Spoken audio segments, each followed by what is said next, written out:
Alright, so you guys saw last night, got the exhaust somewhat together. Still gonna add a support rod from there to there just to keep this from cracking. But it's kind of finished. I gotta order that rod. I don't really want to make one, so we have prefab. They're just, I think they're stainless with threads on each end. It's just you can basically just adjust it. So I am putting these shocks together because we used to have 7-inch, or we were going to have 7-inch big guns in the rear, but went with the 9-inch to get some more extension out of it. So I'm putting these together. I'll show you that in a minute. But I wanted to get all of that together because if I can find it, I don't know where they went. Put them all together so we can put the low dollar sensors on there because we'll need those for wiring. But I don't know where I set them. But so this is kind of a cool setup. These are AFCO Big Gun 9-inch shocks. They have a take-up spring on them, so it has your normal spring rate, and then you have a 5-pound take-up spring. So this is full extension and it has no play in the shock or the spring, so you don't have that spring rattling around and making all kinds of noise and stuff. So I'm gonna get these bolted up and then get the sensors bolted up there, and I'll show you how we're mounting those. Thought I'd show you guys the setup on the car with the take-up spring on it. There we go. So once if it's fully extended like this, it keeps this top seat pretty extended. There's a little bit up at the top that's still gonna jump around. This is full extension though. I think you're rarely gonna be at full extension. We can always, this will obviously be turned up once we get the car at ride height. Hopefully not much turned up. Hopefully that spring rate's pretty close, but this is this is the setup that we're gonna run. Like I said, at ride height, this will be completely coil bound, so it's meant to be coil bound. And then we got Low Dollar Motorsports 10-inch shock sensors. They're the 1-inch version, so they have a little bit better resolution. So those will be. Well, I just noticed I put that one on backwards. I wanted the electrical connector facing that way, but that one's the right way. That one's not, so I flipped that around. But yeah, pretty cool setup. Not real expensive shocks. They're the same price as a normal big gun. The springs, I think all the springs like $250. The regular springs are like $50, $60 a piece. These were like $30 a piece, and then you have to buy this little isolator thing. So pretty cool setup. So just thought I'd show you guys that, since I'm sure we'll get a couple questions on it. So next step after the shocks, we are going to get these coils mounted, get them all out of their boxes, and put somewhere on the car.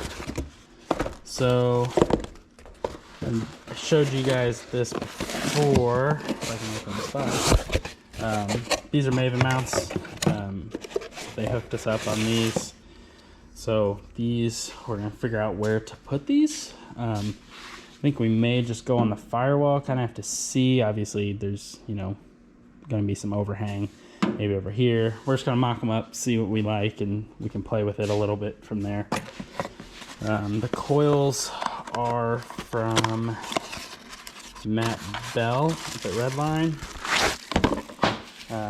Just kind of your generic smart coil, nothing fancy, but they will do the job. So not quite sure where we're gonna put them. Yeah, I haven't gotten that far yet. I'm going to get them on the bracket and then kind of throw them up there and see what we like. Not a lot of great places to put coils on this car. I thought about the valve covers. I don't mind it there. It's just a little bit of a pain if you don't pull the valve covers, trying to get away from having to do a ton of unbolting to get to stuff. So we'll see about that. Thought about under the dash area, up underneath there, and then just having this poke through this little tip here. Thought about it. It's tough to mount something like that without welding.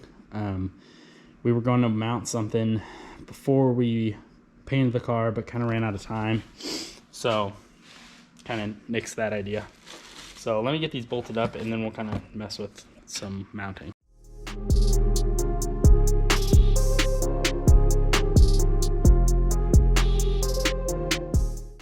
So I went ahead and broke out this other mount I have. I bought this a long time ago. I was going to use this one, which is the Maven one, under the dash. So I got this one back out just to kind of mock up stuff. I know with the Maven mount, I can exchange this back plate for a tube clamp. So I was possibly thinking about putting it here. The only problem with that is just routing for stuff. The coil plugs have to come pretty far off, and it just kind of bulkies up the whole engine bay. It just messes it up and makes everything kind of jam-packed. This isn't bad, like if I put this here, or even like over here, really not bad. I can tuck the wires away. The only problem is the like wetness from if we have to drive through rain on like a drag and drive event. Not a huge concern. I think these are pretty well sealed. The Motion Raceworks one, let's see if I can get this in here. I'm doing this one-handed, so it's just I'm not, maybe if it was like that, it's just too spread out. It's too much coil spread out, and then our firewall isn't exactly flat, so it would be a pretty good gap. So I think what we're gonna go with is this one, but we're gonna mount it pretty far off this side over here. Something like that. That way we can work down in there next to the motor and not have to struggle around this coil mount. So I'm going to wait on that. I'm going to mount the other MAC valve we have to mount. So I'm going to run this by Mark in the morning, just get his opinions on it. I think that's going to work the best. But I do want to, there's no one else out here, so I don't have anyone to talk things over with. So I'm just going to move on, and we can work on that tomorrow. Back out here, another weekday. It's Thursday night. You guys know we're taking the car Monday to get wired, so we're just kind of knock stuff out pretty quick. The short list is these two. So I got a fitting on the transmission that I need to put on. I got the fitting for it today. Need to mount the shifter MAC valve. Fuel cell needs to be in, and the pump in it. Coolant pressure sensor, I need to weld a bung in the radiator. I got to remount the fuel rails. I'm working on that currently. Put the alternator on. Got a Power Master, and need to make a tab for the front shock sensors. So it's kind of the short list of what we're working on. I'm getting the intake all ready. So I had to get these. They don't come with the intake. So I had to get the IAC valve and the throttle position sensor. And then the next thing is, so these are Bosch 210 injectors. As you can tell, they don't fit great. And the head is like this. So this is what you get for plugging these in. And then the back ones are even worse, because you can't even get to them. So I'm going to be bolting on. They give you another set of these, which, you know, they're just a welded nut. They're not the best things in the world, but they're gonna work. So I need to put these on instead of the current ones that are on there. And then we have to run, where are they? I ordered them. They're somewhere over here. Here they are. Have to run these injector spacers, which I'm not really a fan of, because they it's just more O-rings to fail. So I'm just gonna have be really mindful of that. They're just ICP billet spacers, fuel rail spacers, so not a huge fan of that, but it is what it is. There's really no other getting around other than just getting new injectors, and I'm not trying to spend, you know, $3 grand on injectors, so I'm sure it'll be fine. But that's just what we're working with. Did get a couple new parts. I got a button for the steering wheel because the other one didn't have one, and then I got a Motion Raceworks coolant crossover kit for the high rams or the low rams. This one's actually, it came with a bung. That's kind of cool. So I do have to say, this packaging, now that we're doing a lot of our own packaging, is pretty impressive to stack all this. We have our own press like that too. Anyway, we did get a PowerMaster, I think it's a 200 amp alternator, so that should be way sufficient for what we're doing. And they have a pretty good warranty on those, so, and they're really not that much more than a stock truck alternator. So I'm gonna get these unbolted. I'm not really looking forward to this because it sucks, mainly because this does not fit because this is so close, so you can't even really get it tight. I got them kind of tight, and actually they're Loctited from when I put it on when we did the engine video. So I'm gonna get started on this, get this wrapped up and done. That way we can bolt the intake on and it can be ready to go.